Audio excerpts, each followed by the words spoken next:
hiasi kehidupanku dengan kemurahan-Mu.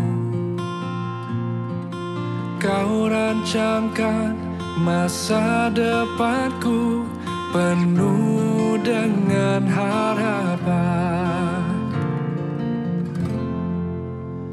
Aku ada saat ini, semuanya karena kasih-Mu. Aku hidup hari ini, semua berkat kemurahan-Mu. Terima kasih Yesus, Engkau sangat baik, teramat baik bagiku.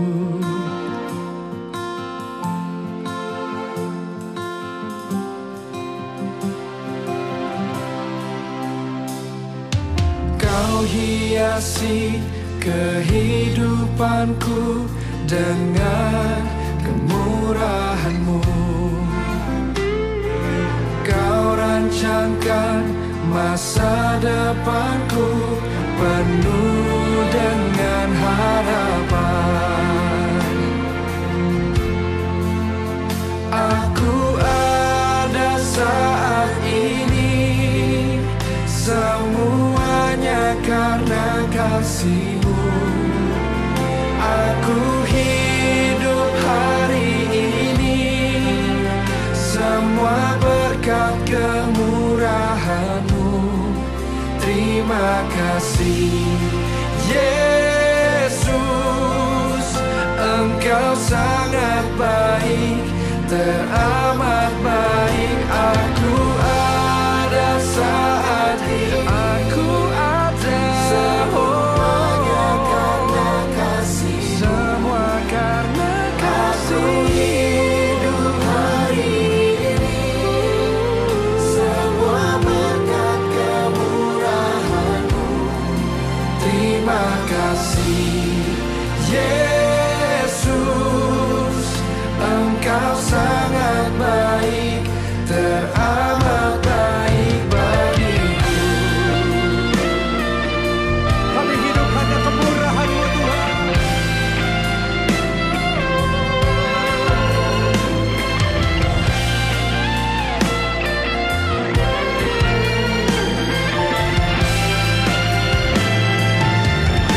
Mari angkat kedua tangan-Mu, sama-sama katakan. Aku ada saat ini, semuanya karena kasih-Mu. Aku hidup hari ini, semua berkat kemurahan-Mu. Terima kasih Yesus, Engkau sangat baik, teramat baik bagiku. Halo, saudara yang terkasih dalam Tuhan. Bersyukur Tuhan masih menguatkan setiap kita. Tuhan masih menolong dan menyertai setiap kita, sehingga kita tetap bisa tanpa kita sadari maupun kita sadari. Kita sudah melewati berapa bulan Bapak Ibu? Tahu sendirilah ya. Kurang lebih 2-3 bulan lah, kira-kira ada kurang lebih lah ya, hampir lah mendekati 3 bulan. Nah, kita tetap bisa ada. Kita bisa melakukan berbagai aktivitas meskipun dengan cara yang sesuai dengan keadaan tatanan yang baru, tetap menjaga jarak, tetap memakai masker, dan tetap bagaimana menjaga stamina kita. Nah, inilah anugerah Tuhan yang kembali terbukti bisa kita rasakan secara pribadi, dan ketika kita bisa kembali face to face, bersama-sama disegarkan oleh firman Tuhan, inilah anugerah Tuhan yang luar biasa bagi setiap kita. Kita bersama-sama berdoa sebelum kita belajarkan firman Tuhan, supaya Tuhan menolong setiap kita, memperlengkapi kita, dan juga memberikan gairah kepada kita untuk bersama-sama merenungkan dan disegarkan kembali oleh firman Tuhan. Kita berdoa. Segala puji dan syukur kami panjatkan kepada Tuhan yang selalu mencurahkan berkat dan anugerah yang baru dalam setiap kehidupan kami. Kami bersyukur untuk kekuatan Tuhan yang selalu menopang setiap kami. Kami bersyukur untuk anugerah Tuhan dan kasih Tuhan yang tidak henti-hentinya dan selalu baru bagi setiap kami, apapun kondisi kami saat ini. Kami ingin bersehati, bersyukur kepada Tuhan. Kami tahu Tuhan, kami lemah. Kami seringkali melakukan hal-hal yang tidak sesuai dengan kehendak Tuhan. Kami seringkali, baik kami sadar maupun kami tidak sadar, kami bersungut-sungut kepada Tuhan. Kami seringkali menjadi pribadi-pribadi yang mengasihani diri sendiri. Kami seringkali menjadi pribadi-pribadi yang tidak bisa dapat melihat kebaikan Tuhan. Inilah kami Tuhan, ingin kami akui di hadapan Tuhan. Dan di tengah-tengah ketidakberdayaan kami, Tuhan masih tidak bosan-bosannya untuk mengasihi dan menolong setiap kami. Kami ingin bersyukur untuk apapun keadaan kami, Tuhan tetap mengasihi kami dan tetap memberikan berkat-Mu dan topangan-Mu kepada setiap kami. Saat ini kami sungguh butuhkan firman Tuhan untuk menolong setiap kami. Kami butuh firman Tuhan bisa menjadi peringatan bagi setiap kami. Kami butuh firman Tuhan untuk memperlengkapi, memperbaharui akan karakter kami, supaya kami semakin hari semakin menjadi pribadi-pribadi yang mempunyai nilai diri, pribadi-pribadi yang bisa menjadi berkat dan kemuliaan bagi nama Tuhan dan menjadi berkat bagi sesama kami. Tolong kami Tuhan, berikan kami sebuah kegairahan, kerinduan yang berkobar-kobar ketika kami akan bersama-sama belajar akan firman Tuhan. Jangan buat kami bosan, tetapi buat kami selalu mempunyai hasrat untuk belajar firman Tuhan. Karena kami tahu Tuhan, kami butuh Tuhan. Kami butuh firman Tuhan untuk terus mengingatkan kami. Tolong kami Tuhan, fokuskan pikiran dan hati kami di bawah kebenaran firman Tuhan. Hanya di dalam nama Tuhan Yesus kami alaskan doa kami. Haleluya. Amin. Saudara-saudara, saya yakin setiap kita sudah familiar ya dengan peribahasa seperti dalam tema perenungan kita pada hari ini, yaitu ada uang abang sayang, tidak ada uang abang melayang. Yang artinya ketika seseorang yang kita kasihi itu mempunyai berkat, maka disayang. Namun ketika orang yang kita kasih itu sudah tidak mempunyai apa-apa dan tidak ada penambahan, tetap segitu-gitu aja modelnya, ya udah melayang, nggak disayang lagi. Dengan kata lain, ditendang aja keluar dari kehidupan kita atau dalam relasi kita. Nah, suatu peribahasa di sini yang memperlihatkan kepada kita sebuah fakta bahwa inilah luar biasanya nilai daripada uang itu. Uang yang bisa mempunyai daya pikat dan daya ikat di dalam relasi sama manusia. Bagaimana luar biasanya juga uang dengan daya pikat dan ikat ini bisa membuat relasi yang sebelumnya mungkin tidak saling mengenal, kemudian menjadi saling mengenal. Sebelumnya sama sekali istilahnya tidak ya begitu-begitu aja. Tetapi karena daya tarik, daya pikat dan daya ikat yang luar biasa dari uang ini membuat seseorang akhirnya makin dekat makin akrab jadinya. Tidak kenal menjadi kenal, tidak tahu menjadi ya kepo-kepo tahu sedikit lah, nggak apa-apa gitulah. Nah, inilah kita melihat luar biasa bukan? Uang bisa membuat seseorang menjadi dekat. Namun di sisi lain, sebagaimana dari uang itu ya mempunyai dua sisi. Nah, sisi lain yaitu selain uang itu bisa mempunyai daya pikat dan daya ikat, uang itu juga bisa membuat seseorang longgar. Dalam arti ketika terjadi sesuatu, maka relasi yang awalnya dekat menjadi bye-bye, renggang. Tidak ada apa-apa, seperti tidak kenal lagi. Seperti di awal, tidak kenal kamu, lulu gua. Ngeri bukan? Ngeri, tapi inilah fakta yang diperlihatkan kepada kita. Nilai uang yang jauh melebihi nilai diri kita sebagai seorang manusia.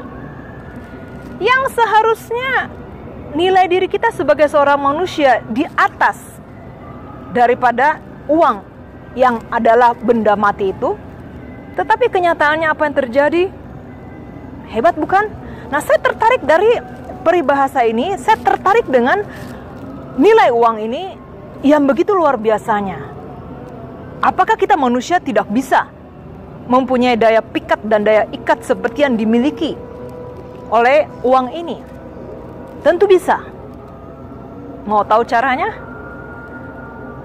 Yuk, kita baca dalam firman Tuhan, Kisah Para Rasul 15 ayat 35 sampai dengan 41.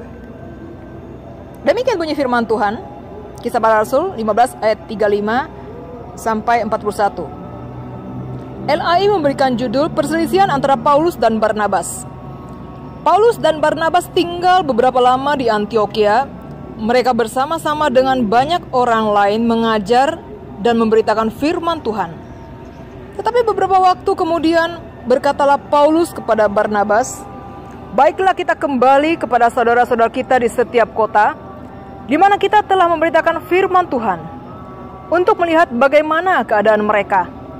Barnabas ingin membawa juga Yohanes yang disebut Markus, tetapi Paulus dengan tegas berkata bahwa tidak baik membawa serta orang yang telah meninggalkan mereka di Pamfilia dan tidak mau turut bekerja bersama-sama dengan mereka.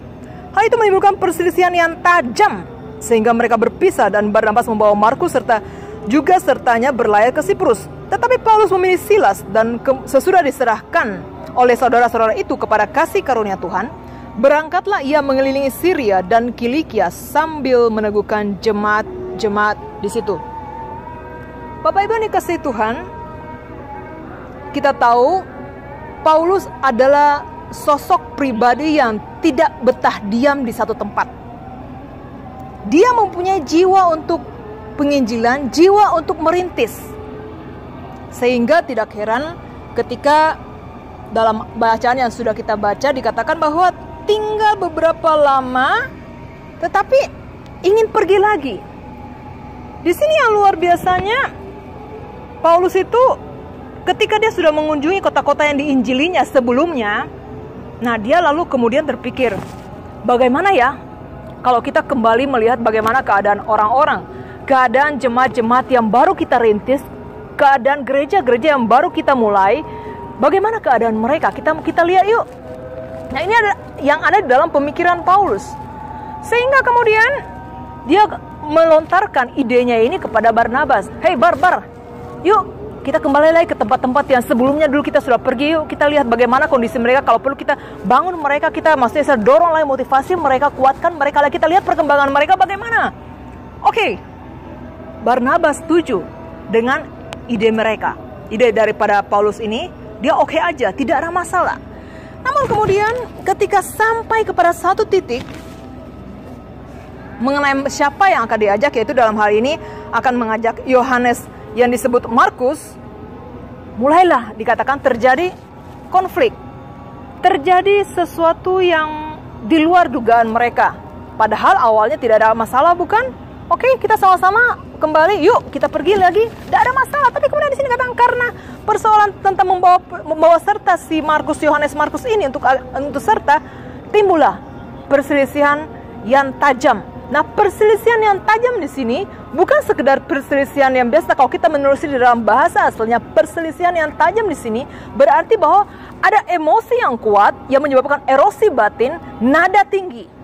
Jadi kalau misalnya digambarkan di dalam solmisasi atau tangga nada lagu dalam sebuah nyanyian, nadanya bukan nada datar kayak saya ngomong gitu, tapi nadanya naik do ke atas gitu. Kalau perlu naik 1 oktav, 2 oktav. Inilah gambarannya. Jadi berarti sesuatu yang betul-betul serius yang terjadi antara mereka, konflik yang terjadi antara mereka, ketidakpahaman dan istilahnya ketidaksepakatan yang terjadi di antara mereka, yang istilahnya membuat mereka betul-betul marah sekali dan yang luar biasanya bahasa aslinya menggambarkan itu kondisi seseorang yang demam tinggi karena marah sekali, karena kesal sekali, nada suara pun sudah nada suara yang tidak nyaman, naik semua satu oktav tinggi, nadanya semua di atas do gitu ya, bukan normal lagi. Namanya orang emosi, pasti tidak mungkin orang emosi kemudian masih dengan nada normal, bukan halo apa kabar gitu, nggak mungkin. Kalau sudah marah, hoi ngapain kamu, kurang lebih begitu, bukan? Nggak mungkin hoi ngapain kamu, itu bukan emosi saudara-saudara. Nah, ini digambarkan di sini bagaimana keadaan emosi yang terjadi, ketidaknyamanan yang terjadi. Dan pada akhirnya kita bisa melihat kembali nilai diri dimunculkan, nilai diri dipertanyakan di dalam kondisi konflik yang tidak nyaman ini. Dua pribadi yang betul-betul kita tahu adalah sosok tokoh. Tokoh nih, bukan abal-abal nih.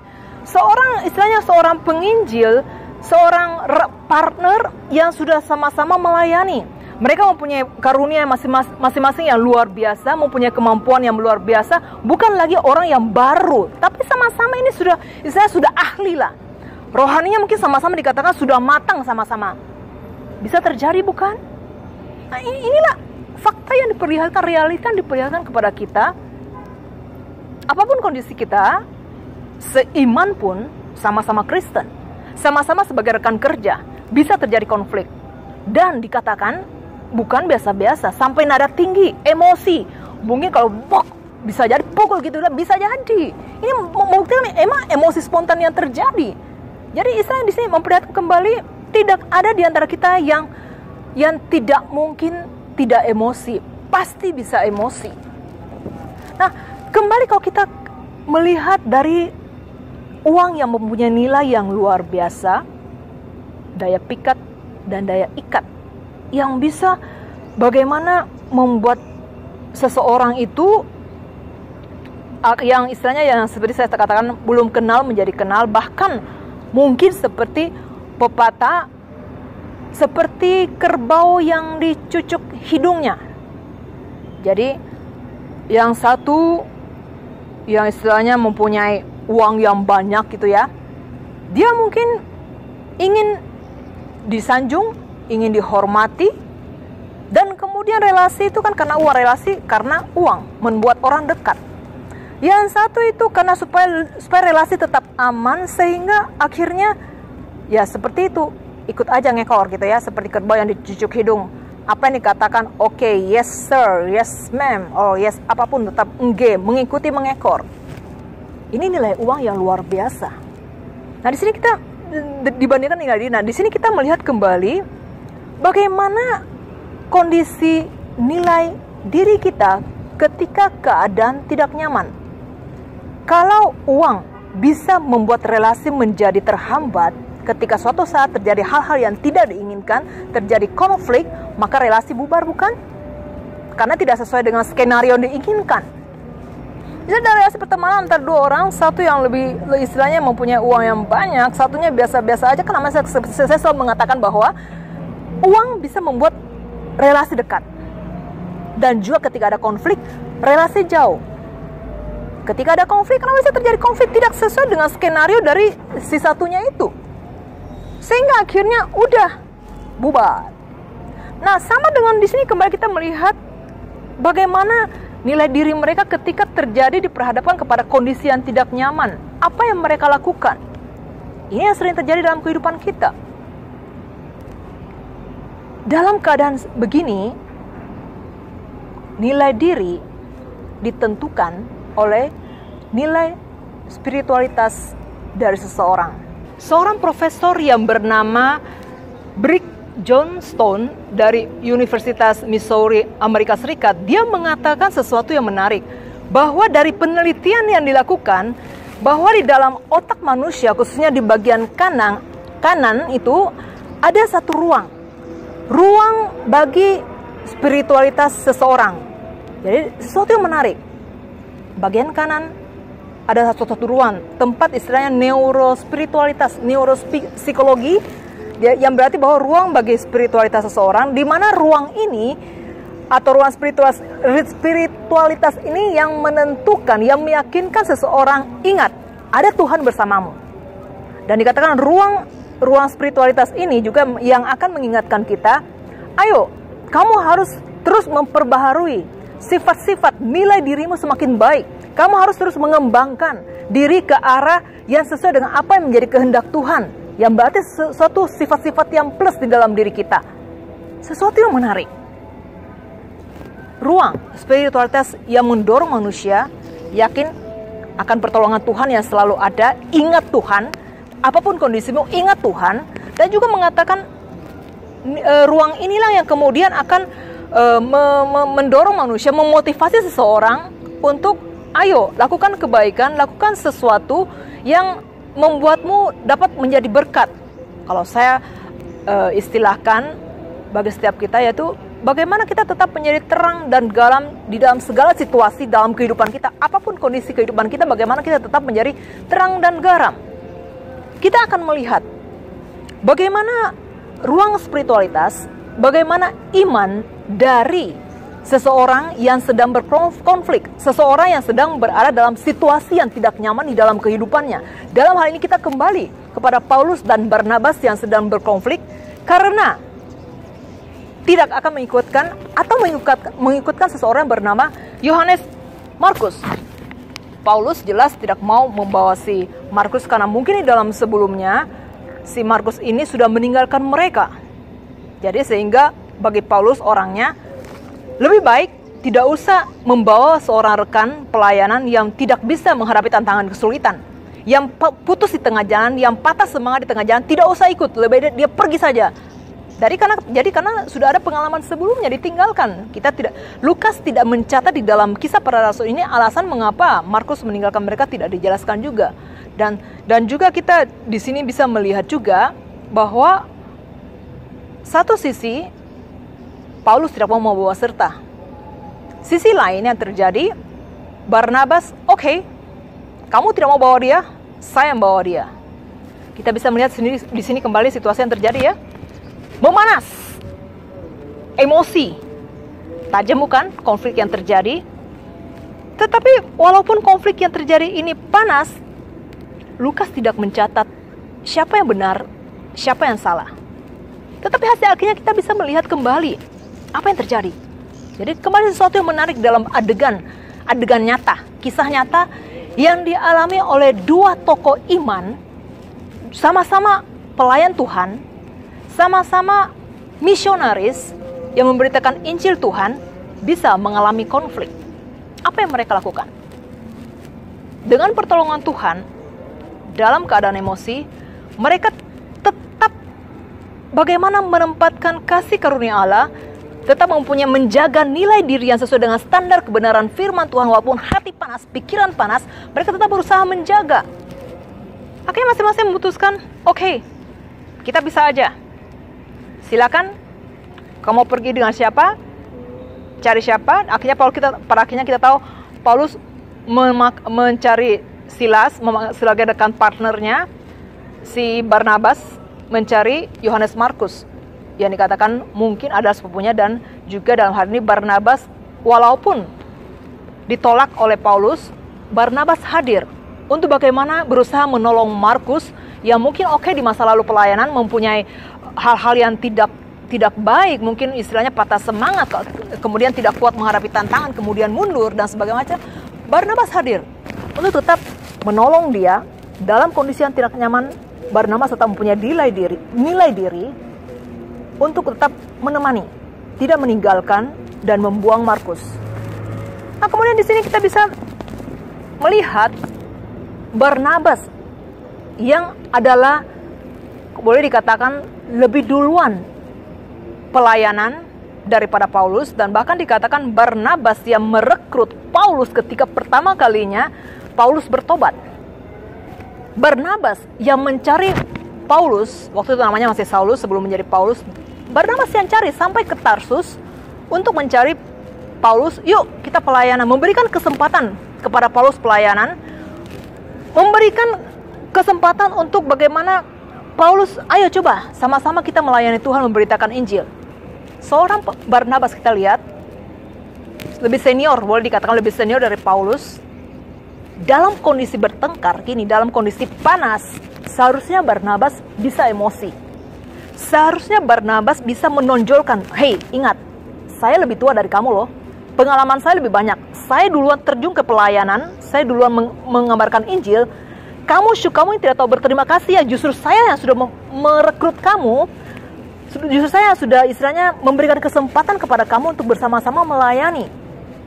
Tapi kamu tidak bisa mengucap syukur. Seharusnya seorang Barnabas bisa menjadikan masa lalunya itu sebagai senjata untuk beradu argumen membenarkan diri, supaya Paulus sadar diri, tahu diri. Tidak. Barnabas tidak menggunakan itu. Inilah luar biasanya Barnabas. Mengesampingkan kepentingan diri, mengesampingkan pengalaman dia, mengesampingkan kesenioritasan dia daripada Paulus. Kalau Paulus mau berdebat juga bisa. Paulus kan istilahnya sebelumnya dia adalah seorang yang mafia lah dikatakannya, preman lah dikatakan. Boleh dikatakan juga dalam hal intelektual, Paulus pintar, menguasai semuanya, intelektualnya oke. Kalau mereka mau berdebat oke. Tapi disinilah kita melihat nilai spiritualitas yang luar biasa dari keduanya, meskipun sama-sama emosi, sama-sama bisa nada tinggi, mengeluarkan nada tinggi, tetapi mereka tetap bisa melayani, walaupun oke, kita bisa kelompok aja. Bertengkar, konflik, ketidaknyamanan, kata-kata ketika emosi keluar pada saat itu. Tetapi ini tidak menjadi penghalang untuk mereka tetap melayani Tuhan, tetap memberitakan Injil Tuhan. Pada akhirnya bisa bukan? Oke, kamu ke sini, saya ke sini, saya tetap membawa Markus, kamu silakan ke tempatmu. Suatu yang menarik bukan? Awalnya mereka akan menjadi satu tim, kembali bukan? Melihat kondisi ke tempat yang mereka sebelumnya pernah menginjili di situ, satu tim, Paulus dan Barnabas saja. Tetapi karena konflik bisa menjadi dua tim, dua, dan kemudian Paulus kemudian ketemu Timotius menjadi 3, berarti 5 orang bukan? Jadi berarti daya jangkauan pun semakin banyak bukan? Luar biasa bukan? Emosi, perbedaan pendapat, kekesalan tidak menjadi penghambat. Inilah yang seharusnya menjadi pembelajaran kita. Ruang spiritualitas di otak kanan dari Paulus dan Barnabas bisa berfungsi dengan baik. Karena apa? Relasi mereka dengan Tuhan tetap aman. Kualitas spiritual, kualitas relasi seseorang dengan Tuhan secara tidak langsung berdampak kepada nilai diri, karakter diri daripada seseorang. Dari penelitian profesor tersebut tentang adanya ruang spiritualitas di otak bagian kanan ini memperlihatkan kepada kita bahwa terkadang kualitas iman itu bekerja melampaui logika kita bukan? Bekerja melalui hati nurani seseorang, hati nurani kita. Relasi seseorang dengan Tuhan itu secara tidak langsung juga berpengaruh ketika berada dalam kondisi yang tidak nyaman. Ketika diperhadapkan kepada tantangan kehidupan yang tidak sesuai dengan skenario kita, tidak kita harapkan terjadi. Nah, disinilah relasi seseorang dengan Tuhan akan menentukan nilai dirinya. Tetap bisa mempunyai daya pikat dan daya ikat kasih Kristus terhadap sesama atau tidak. Terkadang kita mendengar bukan ketika seseorang bergumul dengan penyakit tertentu yang sangat berat, terkadang mungkin sudah menghabiskan uang miliaran mungkin, atau yang tidak terkatakan lagi, tapi kemudian dari pengobatan medis, pengobatan tersebut belum sembuh. Akhirnya ketika sudah tidak tahu harus bagaimana lagi, kemudian diminta, terkadang ada dokter tertentu atau para medis tertentu menghimbau, menguatkan pasiennya atau mengarahkan pasiennya untuk bagaimana tetap mencharge iman, menguatkan imanmu kepada Tuhan. Kembali bukan kita bisa melihat hati yang gembira adalah obat di tengah-tengah perjuangan dan tantangan kehidupan yang tidak sesuai dengan apa yang kita harapkan. Kita tidak inginkan tapi dia muncul. Sama seperti seorang yang bernama Nick Fuji, bukan, yang kita tahu lahir tanpa tangan, tanpa kaki, yang awalnya dia putus asa dan tidak tahu harus bagaimana dengan kondisi dirinya. Bahkan dikatakan nyaris bunuh diri. Tetapi bagaimana luar biasanya Tuhan. Kembali kita bisa melihat di sini bukan relasi dengan Tuhan. Akhirnya Tuhan dengan cara yang melampaui akal pemikiran kita yang terbatas, melampaui cara berpikir kita yang terbatas ini, Tuhan bisa memakai seorang yang tanpa tangan dan tanpa kaki kemudian menjadi motivator yang luar biasa, bukan? Bisa menjadi berkat dan kemuliaan bagi nama Tuhan, bukan? Kualitas, kembali kita lihat. Kualitas iman menentukan nilai diri seseorang. Dari gesekan, pertikaian tajam antara Paulus dan Barnabas, antara seorang didikan atau antara seorang murid dan seorang seniornya, junior dengan junior dalam pelayanan, kita bisa melihat kemudian ada kedamaian, tidak menghambat mereka di dalam pelayanan mereka.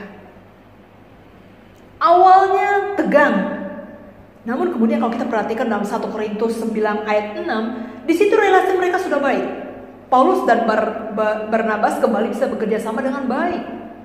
Dan bahkan ketika kita memperhatikan Kolose 4 ayat 10 dan kemudian 2 Timotius 4 ayat 11, di sana diperlihatkan bagaimana Paulus memanggil Markus. Bahkan ketika Paulus sedang berada dalam penjara, dalam kondisi yang sangat tidak nyaman, dia meminta Lukas, tolong panggil Markus datang. Relasinya sudah baik, bukan? Akhirnya kita tahu kemudian Markus setelah beberapa waktu itu dia sudah diubahkan dari pribadi yang mungkin ada hal yang membuat dia takut terhadap tantangan, dari pribadi-pribadi mungkin dalam pelayanan yang tidak diinginkan, dia akhirnya bisa berubah menjadi pribadi yang makin luar biasa, mempunyai nilai diri yang awalnya mungkin 0%, kemudian melalui proses dan tentunya dengan pertolongan Tuhan, dengan pendampingan dari Barnabas, akhirnya Markus menjadi naik persentasenya, bukan? Mungkin katakan 80%. Memang kita akui tidak ada yang bisa langsung sempurna, plak langsung sempurna, tidak. Tetapi diproses untuk memiliki nilai diri yang luar biasa. Dan kita tahu kemudian Markus menjadi salah satu penulis dalam kitab Injil, bukan? Inilah Markus yang awalnya ditolak, tetapi Barnabas bersedia menemani lagi, mendampingi dia, memproses dia. Walaupun boleh dikatakan Yohanes Markus ini ada hubungan keluarga, tetapi inilah bagaimana sosok Barnabas yang hadir. Sebagaimana dulu juga Barnabas juga yang memberikan kesempatan kepada Paulus ketika awal dia bertobat. Nah sekarang Barnabas tetap mempunyai sosok diri untuk mendampingi Markus untuk diproses menjadi luar biasa. Nilai diri yang luar biasa yang telah diproses oleh Tuhan melalui waktu yang tidak gampang, Bapak Ibu. Susah. Tapi tergantung kita mau atau tidak. Kita seharusnya mempunyai nilai diri yang lebih daripada nilai uang. Nilai uang bisa mempunyai daya pikat, daya tarik yang luar biasa untuk mengikat seseorang di dalam relasi menjadi semakin dekat atau menjadi semakin hancur, kita tidak tahu. Maka seharusnya kita yang adalah manusia, kita yang seharusnya adalah subjek, kita yang seharusnya bisa menata uang yang adalah benda mati itu, kita seharusnya lebih tinggi bukan nilai diri kita daripada nilai uang. Uang bisa mempunyai daya pikat dan daya ikat. Kenapa kita tidak? Seharusnya kita bisa. Nah, inilah yang menjadi perjuangan bagi kita bersama-sama. Bagaimana dengan pertolongan Tuhan, dengan kasih karunia Tuhan, setiap kita diproses supaya kita tetap bisa mempunyai nilai diri yang mempunyai daya pikat, daya tarik, mempunyai garam dan terang, untuk kemudian kita bisa menghasilkan relasi yang baik. Meski mungkin dalam keluarga, di dalam pekerjaan kita, tempat kerja kita, bahkan di dalam gereja kita, dalam pelayanan kita, setiap kita mempunyai cara berpikir yang berbeda. Satu dengan lain beda, mempunyai sifat yang berbeda. Bagaimana? Tapi kemudian bagaimana ketika terjadi ketidaknyamanan di dalam kehidupan, di dalam keluarga, di dalam pekerjaan, di dalam pelayanan, terjadi hal yang tidak kita harapkan, tidak sesuai dengan skenario yang kita harapkan. Meskipun kita adalah sutradara dalam kehidupan itu, tidak sesuai skenario itu dengan kita diharapkan atau ditantang untuk bagaimana tetap menempatkan nilai diri kita sesuai dengan standar firman Tuhan. Meski emosi, marah oke, tetapi jangan membuat kita kemudian menghambat kita di dalam pelayanan kita. Jangan kemudian itu menjadi menghambat kita dalam relasi kita antar sesama manusia. Kita sama manusia, sama-sama manusia, kita bukan sedang berhadapan dengan, misalnya kalau kita sedang memelihara seekor binatang, entah itu burung, kelinci, kura-kura, buaya mungkin, harimau mungkin kita pelihara. Kalau kita jengkel, kita tidak mau kasih makan, bisa. Tetapi dengan manusia tidak mungkin, karena setara, masing-masing punya cara berpikir, masing-masing harga dirinya ada.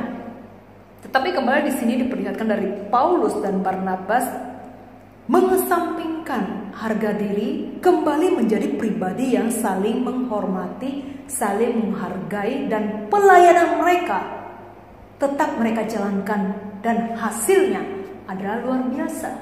Seperti yang saya katakan, sebelumnya mereka satu tim, 2 orang, Paulus dan Barnabas. Tetapi karena konflik, karena ada ketidaksepakatan yang tajam, pisah menjadi 2 kelompok.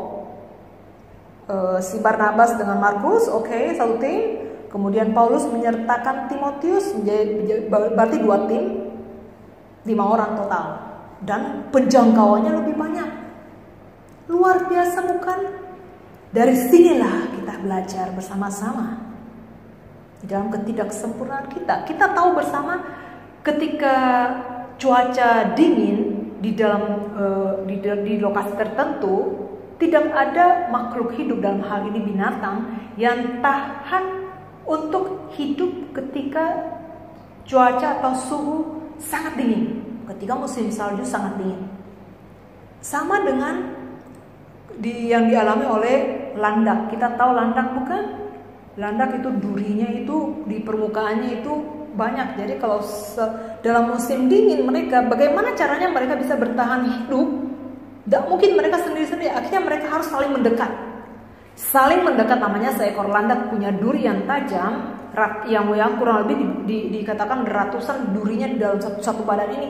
Ketika mendekat satu sama lain, pasti akan luka. Karena akan saling menusuk, saling menyakiti dengan duri-duri masing-masing yang ada di pundak mereka, di tubuh mereka semuanya, kecuali di bagian perut ya, bagian kaki bawah itu yang tidak ada duri.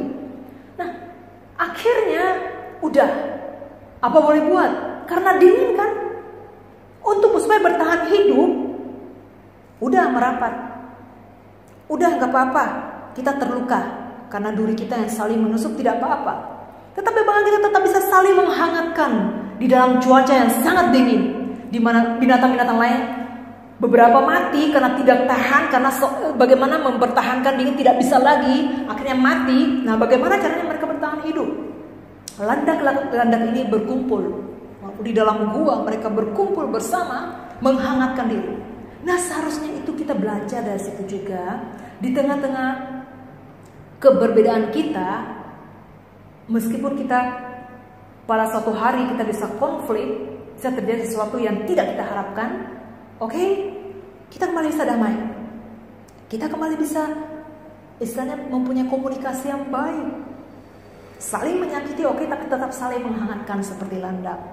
Ya, tidak kemudian saya menyuruh kita kemudian yuk kita berubah wujud pakai tongkat Harry Potter, kita berubah wujud semua menjadi landak. Tidak.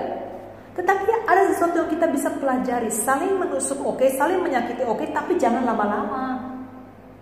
Tapi jangan kemudian akhirnya itu membuat kita istilahnya musuhin Tuhan. Bombay bahasa Makassar ya. Musuhin Tuhan, tidak mau beribadah kepada Tuhan. Sampai jumpa Tuhan. Gara-gara engkau nih Tuhan, ini yang terjadi. Kalau saya meminjam kalimat dari peribahasa, ada uang abang sayang, tidak ada uang abang melayang. Terkadang kita dengan Tuhan sama. Karena ada terjadi ketidaknyamanan di dalam kehidupan kita, tidak sesuai dengan yang kita harapkan. Sasarannya kita siapa? Tuhan yang pertama dulu. Setelah Tuhan, sesama. Tuhan selalu menyeret pokoknya istilah gara-gara Tuhan loh. Ya kita mengatakan ada pertolongan Tuhan. Tuhan saya sayang. Ada berkat Tuhan. Tuhan saya sayang. Ada solusi dari Tuhan. Masalahku bisa selesai. Tuhan saya sayang. Tetapi ketika Tuhan tidak menolong saya, ketika Tuhan tidak memberikan solusi kepada saya yang adalah polusi, Tuhan tidak saya sayang. Tuhan secara kasar boleh kita katakan saya tendang dari kehidupanku. Nah, di sini kembali menjadi pembelajaran kita. Jangan pernah putus relasi kita dengan Tuhan. Itu yang pertama.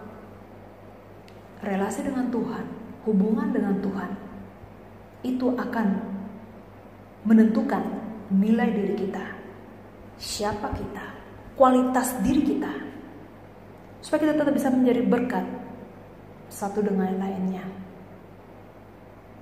Tidak sempurna, makin diasah, makin diperbaharui. Kembali nilai atau kualitas iman kita yang akan istilahnya terus mengingatkan kita melalui hati nurani kita. Jadi dikatakan bahwa iman kita bisa bekerja melampaui akal atau melalui intuisi atau hati nurani kita yang mengingatkan kita, ingat Tuhan ada. Tuhan itu pencipta alam semesta dan isinya, termasuk saya dan Bapak Ibu sekalian. Tuhan tahu kita. Ingat ada Tuhan. Ingat sertakan Tuhan. Ingat jangan lari daripada Tuhan. Ingat jangan menggunakan statement ada pertolongan Tuhan, ada berkat Tuhan maka Tuhan ku sayang. Tidak ada pertolongan Tuhan, tidak ada berkat Tuhan, Tuhan ku tendang.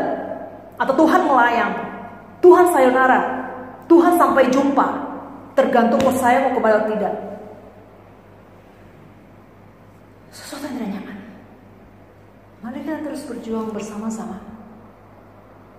Miliki kasih Kristus, miliki damai sejahtera sejati di dalam batin untuk menolong kita sehingga sekalipun kondisi tidak nyaman, tantangan pergumulan sangat berat di dalam keluarga, pekerjaan, di dalam keseharian kita sangat tidak nyaman, kita butuh damai sejati, kita butuh kehadiran Kristus. Yakinlah saya dan saudara 0% tanpa Tuhan. Yakinlah kita semakin hancur, nilai diri kita semakin nol ketika kita ingin PHK, putus hubungan dari Tuhan, putus relasi dengan Tuhan. Kiranya Tuhan menolong setiap kita untuk kita berjuang bersama-sama menjadikan Tuhan sebagai pengasah kita, pembentuk kita untuk diproses semakin hari, semakin meneladani Kristus di tengah-tengah kehidupan dan tantangan yang terjadi yang tidak sesuai dengan apa yang kita inginkan, yang bisa mungkin merontokkan pikiran dan hati kita, membuat kita tertekan, membuat kita mungkin bisa menjadi depresi.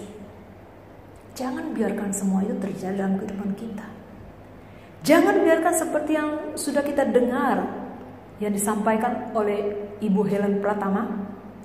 Jangan biarkan kepahitan, ketidakdamaian, hal-hal yang terjadi dalam diri kita, luka hati, itu kemudian menjadi racun yang akan mengobok-obok, yang akan merontokkan karakter kita, merontokkan diri kita.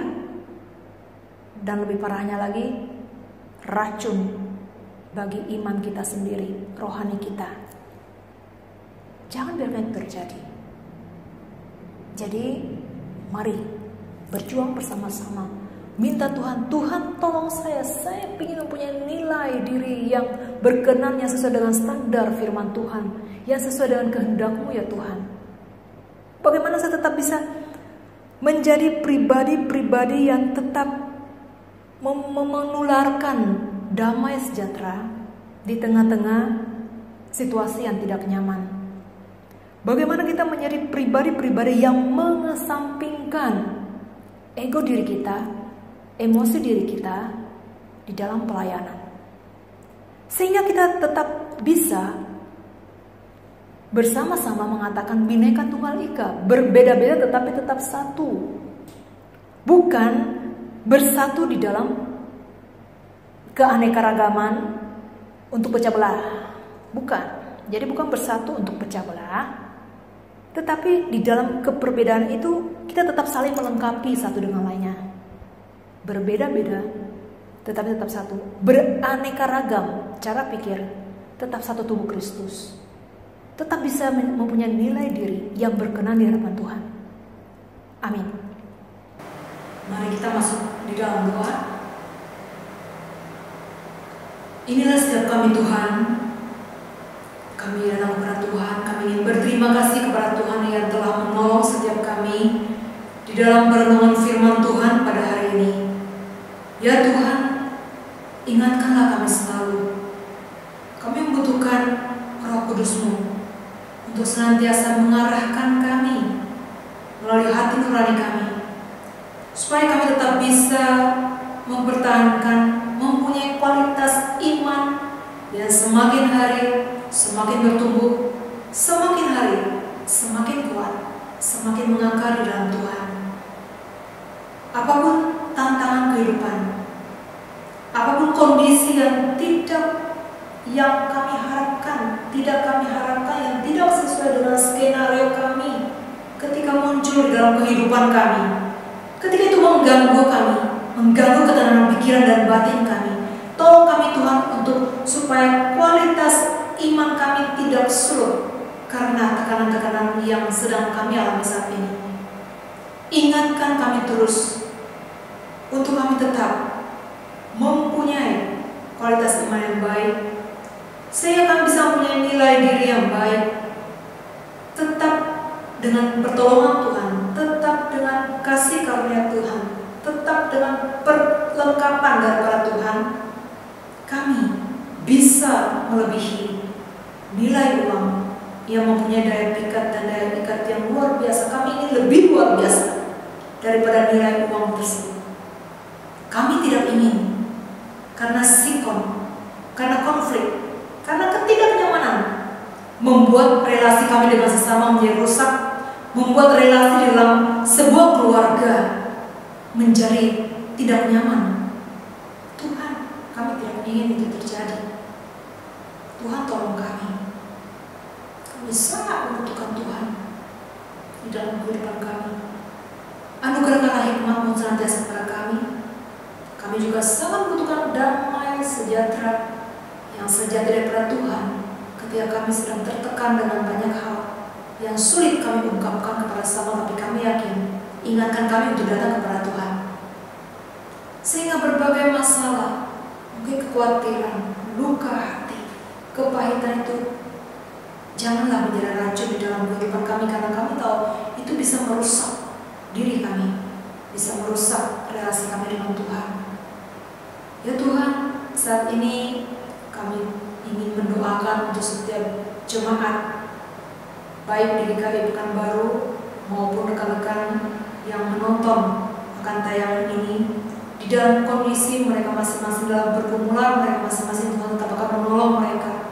Kuatkan iman setiap kami, mampukan kami untuk taat kepada Tuhan. Mungkin mereka saat ini sedang bergumul dengan kesehatan mereka, mungkin mereka yang sedang bergumul untuk mempunyai keturunan, ataupun bergumul untuk mempunyai tambahan keturunan. Mungkin mereka sedang bergumul terkait dengan keluarga mereka, dengan hal-hal dalam pekerjaan, hal-hal terkait dengan usaha yang akan dilakukan, upaya-upaya yang akan dilakukan. Tuhan tetap anugerahkan hikmat-Mu supaya kami tahu, supaya setiap jemaat tahu apa yang dapat mereka lakukan. Kami saat ini bersatu mendoakan juga untuk persiapan Anderson untuk memenuhi panggilan Tuhan. Tuhan akan menolong dia dalam proses tes nanti. Segala sesuatunya berjalan dengan baik, Tuhan juga akan terus memperlengkapi dia di dalam menjalani panggilan-Mu. Tuhan, kami juga saat ini juga mendoakan untuk setiap mereka sedang studi. Tuhan tetap menganugerahkan hikmat ketekunan kepada mereka, kecasan tubuh yang baik, untuk mereka di tengah-tengah kesibukan studi mereka, di tengah-tengah kesibukan pekerjaan mereka, mereka tidak melupakan Tuhan, tetap punya relasi yang baik dengan Tuhan. Kami juga mendoakan untuk setiap rekan-rekan majelis di tempat kami. Tuhan sedang tetap menolong mereka, menganugerahkan hikmat, kecasan tubuh yang baik, semangat kepada mereka, supaya dengan pertolongan Tuhan mereka terus berinovasi di dalam melakukan, memikirkan kegiatan-kegiatan apa demi untuk meningkatkan kualitas dan kuantitas jemaat, supaya setiap jemaat juga semakin hari semakin bertumbuh. Tuhan saya akan menolong supaya saya melalui tayangan-tayangan baik melalui Instagram, YouTube, itu semuanya bisa berjalan dengan baik dan tetap mengingatkan kami, Tuhan adalah sandaran kami, Tuhan adalah andalan kami. Kami tidak berdaya tanpa Tuhan. Ya Tuhan, kami juga tetap terus-menerus dan tanpa bosan-bosan menjaga untuk negara dan bangsa kami. Kami tetap membutuhkan lawatan Tuhan untuk bangsa dan negara kami. Ya Tuhan, tolong kami, tolong aparat pemerintahan, tolong Presiden Jokowi beserta jajarannya, tolong setiap para medis dimanapun mereka berada, tolong setiap masyarakat Indonesia tetap mempunyai kesadaran diri untuk bersama-sama bergandengan tangan. Bagaimana pada akhirnya kami juga rindu pandemi ini bisa berakhir. Ini kerinduan dan doa kami bersama Tuhan. Dan kami juga terus mendoakan untuk hal-hal yang mungkin tidak bisa diungkapkan yang dialami oleh setiap jemaat. Tuhan sedang terus menolong mereka, menguatkan mereka, mengingatkan bahwa ada Tuhan yang melampaui akal pemikiran kami, yang paling mengerti, karena Tuhan sudah pernah mengalami. Tuhan sanggup dan pasti bisa akan menolong setiap kami. Inilah doa kami Tuhan. Kami tetap membutuhkan Tuhan di dalam detail kehidupan kami. Hanya dalam nama Tuhan Yesus kami alaskan doa kami. Haleluya. Amin. Tuhan Yesus memberkati setiap kita. Sampai ketemu dalam Sapa Sahabat Kristus. Dan besok jangan lupa ada tayangan di dalam Instagram Live tentang gereja dan aku. Terpaling atau apa ya? Hanya jangan lupa besok jangan sampai terlewat tayangan di IG Live. Kalau Bapak Ibu tidak sempat menonton di IGTV atau Instagram Video Live, Bapak Ibu bisa nanti terus mengecek di dalam HP Android gitu ya. Tinggal ketik Sapa Sahabat Kristus. Nah, di situ Bapak Ibu bisa menemukan tayangan mana yang belum ditonton dari Instagram tentunya ya. Jadi mungkin 2 minggu lalu atau minggu lalu, silakan search aja, ketik Sapa Sahabat Kristus di situ bisa dicari tayangan dari Instagram. Jadi jangan melemahkan iman kita di tengah-tengah masa ini. Terus bersemangat, tetap kuat dalam iman kita, dan jangan melewatkan setiap tayangan